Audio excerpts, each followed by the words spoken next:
Y esta mañana le contaba, estoy transmitiendo desde el piso 29 de la Torre Mayor en las oficinas centrales de Deloitte y está conmigo aquí en esta transmisión. Le agradezco mucho pues la invitación porque finalmente es nuestro anfitrión, Alexandro Arias. Él es el socio líder de Ciencias de la Vida y Cuidados de la Salud en Deloitte Spanish Latin America, porque pues hay un tema que ha estado en el centro de las discusiones en nuestro país prácticamente desde el sexenio pasado, que tiene que ver con el abasto de medicamentos.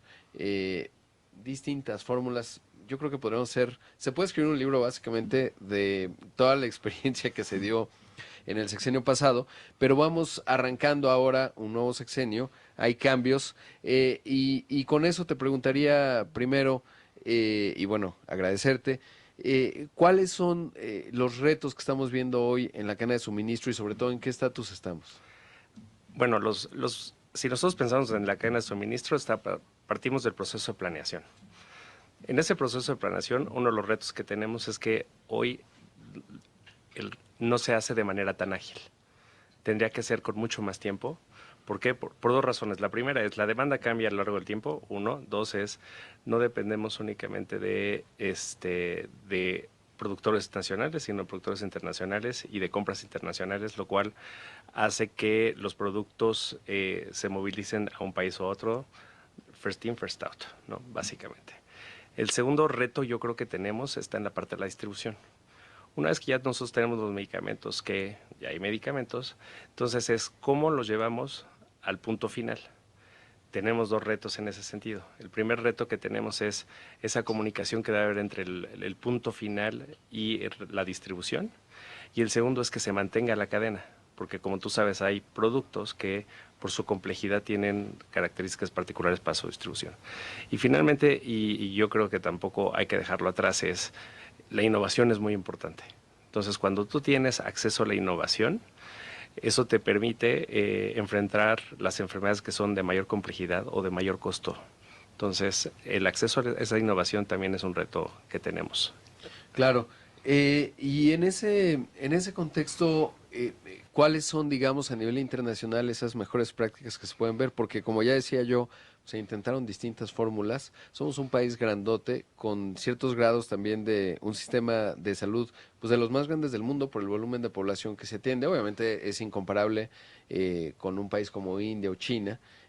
Son escalas distintas, ahí adentro caben muchos Méxicos, pero cuando pensamos en países como Brasil, como el propio Estados Unidos, etcétera, ¿qué tanto hay, digamos, en cuanto a prácticas internacionales que puedan ser aplicadas a México y lecciones que se puedan aprender? Mira, por ejemplo, íbamos a hablar de un país latinoamericano y estamos hablando específicamente de la planeación. Tenemos a Chile. Chile, ellos tienen una organización, Senabast, que se encarga de centralizar las compras. Ellos lo que hacen son dos cosas. La primera es, se comunican con todos los hospitales y le dicen cuáles son tus necesidades y a partir de esas necesidades nosotros vamos a hacer esa consolidación de necesidades. El segundo es, ellos tienen programas ministeriales, esos programas son del país. Entonces, para mí es prioridad VIH, para mí es prioridad vacunación, para mí es prioridad la Lericarte con todo el tema de enfermedades raras y para mí es prioridad oncológicos. Y en ese sentido lo que ellos hacen es, ellos calculan la demanda para eso. Entonces tú tienes las necesidades particulares del hospital más las necesidades particulares de ellos. Y así es como se realiza ese proceso de compra. La flexibilidad que tiene el caso chileno es que hay una comunicación constante con los centros hospitalarios.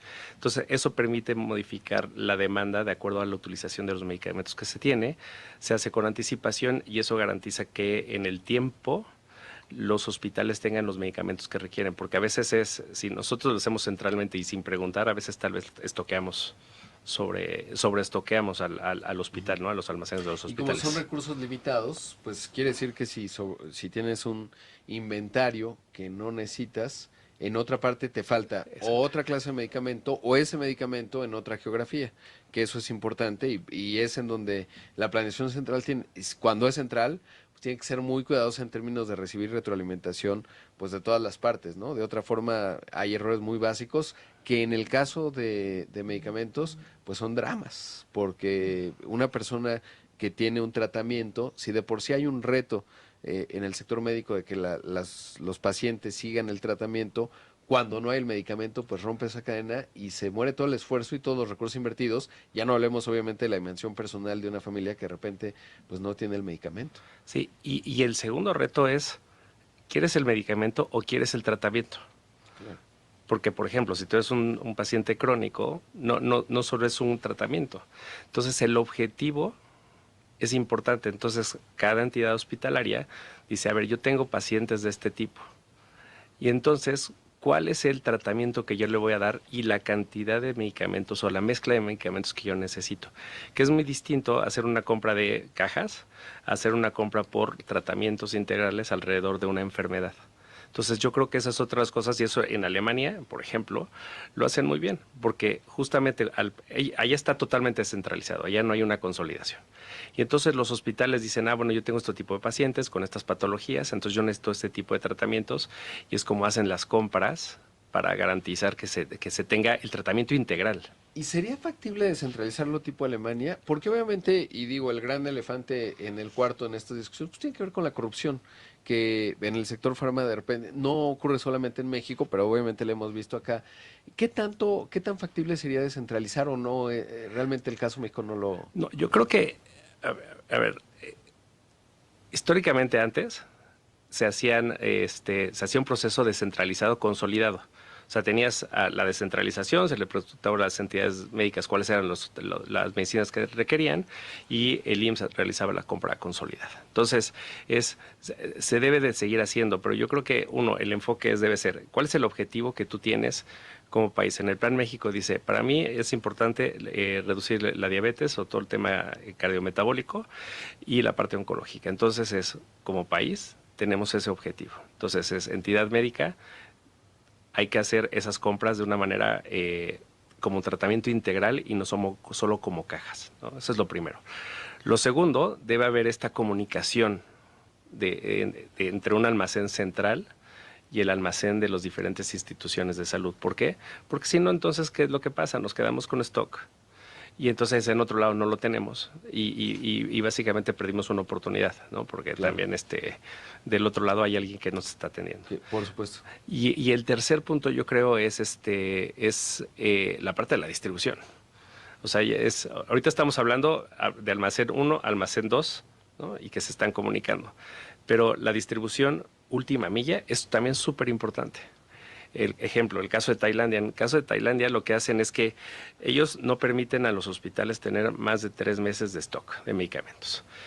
Ellos, como saben la información del hospital, lo que hacen es que si la demanda se reduce al 70%, entonces inmediatamente se genera una solicitud para llevar nuevo stock y llevarlo al 100%. Eso le da mucha agilidad al sistema. Entonces, garantizas que el medicamento está donde debe estar, garantizas que el medicamento se está consumiendo y garantizas que el paciente tiene Por el supuesto. medicamento. Alexandro, nos llega el corte, pero pues un gran tema fundamental para el país. Así que sigamos con esta conversación. Regresamos en un momento. Esto es Imagen Arias, él es socio líder de Ciencias de la Vida y Cuidado de la Salud en Deloitte Spanish Latin America. Estamos hablando pues de los retos que hay en el abasto público de medicamentos. Y básicamente, escuchándote, Alexandro, pues se requieren muchos sistemas, ¿no? Básicamente, si esto lo viéramos como una mega empresa, en términos de los volúmenes que se manejan desde el punto de vista del sector farmacéutico, pues lo que necesitas es que todo tenga mucho dato y que ese dato esté bien gestionado en términos de dónde está la demanda, dónde está el inventario, como de bueno, desde la compra, desde lo que vas pidiendo que decías, bueno, pues nadie te puede producir, digamos, en una compra consolidada todo El el volumen que se volumen. requiere. Uh-huh. Entonces tienes que dividirlo, parcializarlo, porque esa demanda no está concentrada en un solo momento en la vida y en el tratamiento. Y luego cómo recibir la retroalimentación de cada hospital para que, pues no, lo que decías es una suerte de just in time el de Tailandia, ¿no? Es decir, pues voy teniendo ahí el medicamento necesario, no demasiado inventario, si empieza a crecer la demanda rápidamente lo aumento y distintos ejemplos. Algo interesante de lo que nos has contado es la latitud de Alemania, en cuanto a la descentralización, en donde tienes más oportunidad de ver en un país grandote como México, pues dónde están las principales necesidades que vas teniendo, ¿no? Porque un error en la centralización con malos datos te deja en una situación compleja en algunas zonas del país. Sin duda, y yo creo que esa es una de las cosas que debemos de pensar. Es cómo nosotros vamos a garantizar que todo el proceso y el flujo completo del abastecimiento, porque decíamos, viene la planeación, la compra, la distribución y la parte de la facturación. Eso yo creo que lo que deberíamos de garantizar es que tuviéramos un sistema único que nos permitiera darle trazabilidad a todo esto.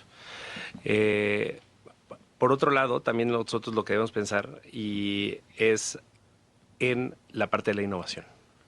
Cuando nosotros pensamos en la innovación, nosotros lo que estamos pensando son esos productos que si tú los consumes de una forma adecuada, la perspectiva futura de valor que te generan es mayor, ¿no? Hay productos que son altamente costosos si se visualizan únicamente como el costo unitario, pero si visualizamos el valor económico más el valor social que eso tiene, seguramente ese costo se reduce sustancialmente. Y en esa innovación, por ejemplo, ayer que reportó resultados Novo Nordisk, que tiene Wegovy, y que de repente hay una competencia fuerte de Eli Lilly en ese sector, pero cuando piensa un país como nosotros, que tenemos un problema de obesidad importante, que ahí tienes un medicamento relativamente innovador, que ha bajado de precio porque ya va perdiendo pues, ciertas protecciones de patentes, etcétera, y que de manera proactiva es una suerte de medicamento preventivo antes de que tengas problemas que están asociados con la obesidad, que son temas de padecimientos cardíacos, de largo tratamiento y crónico degenerativos, y por supuesto diabetes, que es un problema grave, que además Novo Nordisk está muy especializada en ello, y no por ellos, ¿no? Los menciono porque pues es una empresa muy emblemática en una fundación que comenzó en Dinamarca hace muchos años, etcétera, que ha sido milagroso, pero que de repente en el sistema de distribución estamos en discusiones muy previas, y entonces es muy complicado hacer una buena planeación proactiva y preventiva para evitarte un costo más caro, que a lo mejor en el presente dices, oye, yo no le puedo dar estos tratamientos que son relativamente costosos a un amplio sector de la población. Pues quién sabe, porque si analizas el costo total o sea, si uno pudiera hacer una buena proyección de qué pasaría si reduzco la proyección que tengo hoy de diabetes en un 20%, porque de manera preventiva estoy teniendo estas prevención en la obesidad, pues a lo mejor en el costo total ya te sale. Claro, políticamente no sé qué tan transitable es aquello, porque hay un costo de oportunidad siempre en cualquier sistema de salud. Si compro un tratamiento caro, pues estaré dejando de comprar otro, pero no estamos listos para esa planeación si no tenemos ni siquiera distribución básica, ¿no? Sin duda, y fíjate, en el caso de medicamentos innovadores hay esquemas innovadores. Por ejemplo, en Italia lo que hicieron es crear un fondo. Entonces les dijeron, a ver, nosotros sí le vamos a apostar a la innovación. Y nuestra apuesta a la innovación va a ser de 36 meses. ¿Qué significa esto? Significa que ellos abren la puerta a esos medicamentos y ellos lo van a pagar centralmente como parte de un costo total, lo van a hacer ellos. ¿Qué pasa después del mes 36? Después del mes 36, como ellos los hospitales tienen sus compras descentralizadas, similar a lo que es Alemania, lo que pasa es que esas unidades hospitalarias ya asumen ese costo. Pero como ya vieron 36 meses de beneficio, ellos fueron ahorrando. Ajá. Y entonces ellos son capaces ahora de seguir invirtiendo en ese tipo de medicamentos. En Costa Rica, por ejemplo, ellos no solo valúan el precio con base en el valor hoy, sino piensan en el futuro. Y entonces eso lo que les permite es comprar los medicamentos en largo plazo. Bueno, y la apuesta de Chile es enfermedades raras, que es la ley Ricarte, tenemos oncología.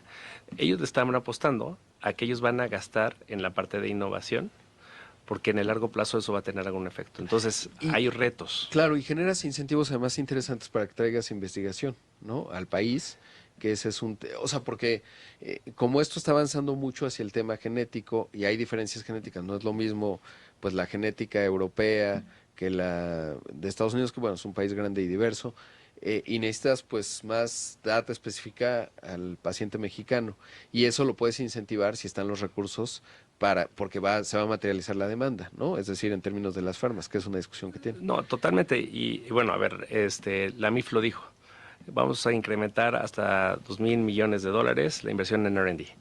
El otro día estuve yo en una sesión con la SEDECO de la Ciudad de México y básicamente ellos dicen, para nosotros queremos crear un hub de biotecnología en la Ciudad de México.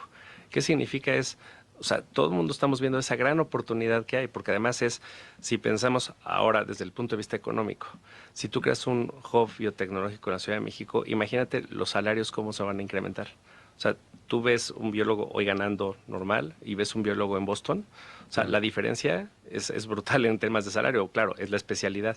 Si nosotros logramos crear ese ecosistema, nos va a permitir avanzar de manera más acelerada. Y Estados Unidos, por ejemplo, tiene 12% de población con ascendencia mexicana. Entonces, el valor que tiene que nosotros invirtamos en R&D es alto, no solo para nosotros, sino por la oportunidad que tenemos para Estados Unidos. Es un mercado de una potencia enorme. Y me haces recordar ayer que entrevistaba a Marcio Aguía de NVIDIA en el tema del talento, porque si tú no logras desarrollar en México ese talento, los que se forman acá, que tenemos espléndidas universidades, la UNAM, etcétera, en materia y las privadas, por supuesto, pues acaban yéndose a otra parte, ¿no? Y todos esos recursos invertidos en ese activo, me refiero a una persona, pues no va a estar en México porque no tiene la oportunidad. O sea, cualquiera racionalmente pues se iría. No es un tema de amor a México o no, sino que si no tienes en dónde desempeñarte, pues no va a estar. Y creo que es una ecuación compleja, pero bueno, hay otros temas como la medicina preventiva, etcétera, que también es muy importante en términos de hábitos y campañas que se pueden hacer. Pero ahora que estamos hablando de la distribución y el abasto, que pues es la parte básica e inmediata que cualquier país tiene que resolver, y que la conclusión que voy obteniendo, y me gustaría que nos dieras una, es pues se necesitan sistemas, mucha transparencia, porque obviamente en medio de ello, y decía pues el elefante en el cuarto en cualquier discusión, pues tiene que ver con corrupción, ¿no? Que a veces la opacidad pues beneficia, salen y siguen saliendo casos, investigaciones, etcétera, pues de los esquemas de corrupción que se generaron a propósito pues de toda esta reconfiguración que se intentó, que fue fallida porque pues no hubo abasto. Sí, yo creo que, a ver, como conclusión, nosotros tenemos que ver a la cadena de suministro y abastecimiento de medicamentos como una cadena. O sea, no la podemos ver por espacios aislados. ¿Por qué? Porque si no, no vamos a poder darle trazabilidad y continuidad a todo el proceso que requerimos. Entonces sí, definitivamente necesitamos una inversión muy fuerte en sistemas. Lo segundo, necesitamos obviamente es a nivel institución, necesitamos generar las capacidades, y hablamos de recurso humano, necesitamos generar las capacidades para entrar en una dinámica de mucho mayor transparencia, de mucha mayor comunicación y de una mejor planeación. Tercero es, ¿cuál es nuestro objetivo? ¿Nuestro objetivo es tener cajas en un almacén o nuestro objetivo es curar? Claro. Entonces queremos cambiar nuestro problema cardiovascular y metabólico, queremos cambiar el tema de oncología, entonces ahí vamos a empezar a pensar de una manera distinta cómo voy a comprar y qué es lo que debo de comprar. Y por último, yo creo que es súper importante el hecho de la innovación. También es algo que tenemos que ir pensando porque cada vez la medicina es más personalizada y demás. Entonces nosotros como país incluso también tenemos que estar preparados para eso, porque cuando hablamos ya de temas genéticos, biológicos y demás, o sea, hoy ya hay tecnologías que necesitas tecnología y necesitas una cadena de suministro súper ágil para poder movilizarlo. Claro. ¿No? Inversiones que se anunciaron hace 3, 4 semanas alrededor del plasma, por ejemplo. ¿No? O sea, tú necesitas empezar a generar todas las capacidades, tanto logísticas como humanas y tecnológicas, para poder movilizarlo y entonces vas a aprovechar realmente el potencial que esa planta va a tener en México. Pues con esas conclusiones nos quedamos, Alexandro. Muchas gracias. Gracias. Un gusto. Ahí escuchamos a Alexandro Arias, socio líder de Ciencias de la Vida y Cuidados de la Salud en Deloitte Spanish Latin America.